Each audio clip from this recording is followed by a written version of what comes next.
Hello guys, welcome back to our channel. ఇవాళ మన ఈ వీడియోలో మనమైతే మన 30 డేస్ ఛాలెంజ్ కంప్లీట్ చేసేసాము. సో రండి మనం ఈ వీడియోని స్టార్ట్ చేసేద్దాం. ఇక్కడ పేపర్, ఇక్కడ క్లాత్, ఇంకా ఇక్కడ ప్లాస్టిక్ కవర్. నేను అనుకుంటున్నాను పేపర్ డీకంపోజ్ అయిపోతుంది అని.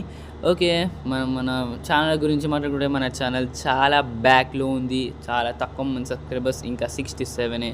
మన దగ్గర మంచి మంచి ఐడియాస్ ఉన్నాయి. ప్లీజ్ నాకు సపోర్ట్ చేసేయండి. ఓకే, నా హెల్త్ ఇష్యూస్ వల్ల కూడా నేను కొన్ని వీడియోస్ పెట్టలేకపోతున్నాను. ఓకే, ఈ విషయాల తర్వాత మాట్లాడుకుందాం. Come back to the video. పేపర్ని నేను ఇంత లోతులో పాత పెట్టలేదు అనుకుంటున్నాను, అది డీకంపోజ్ అయిపోయిందని.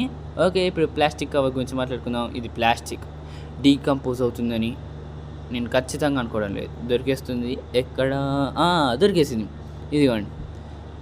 పెద్ద తేడా ఏం లేదు, జస్ట్ అట్లాంటిది. సరే, దీన్ని పడేయండి.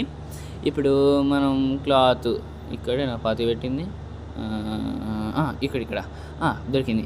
సరే, ఇప్పుడు మనం వేరే విషయాలు మాట్లాడుకుంటే ఈ 30 డేస్ దీనికి నేను వాటర్ పోస్తూనే ఉన్నాను. ఇక్కడ ఈ 30 డేస్లో 1.5 వీక్ వానే పడింది.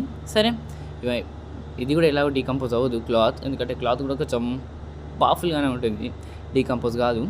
ఓకే, క్లాత్ ఇక్కడ దొరికింది. ఇదిగోండి క్లాత్. ఇది కూడా పెద్ద డిఫరెన్స్ ఏం లేదు, కాకపోతే ఇది నేచర్కి ఎటువంటి హాని చేయదు ప్లాస్టిక్తో కంపేర్ చేస్తే. సో ఇది ఇవాళ మన వీడియో. నెక్స్ట్ వీడియోలో మళ్ళీ కలుసుకుందాం. మన ఛానల్ని సబ్స్క్రైబ్ చేసుకోండి. అంటిల్ నేను ఉంటా. Bye bye.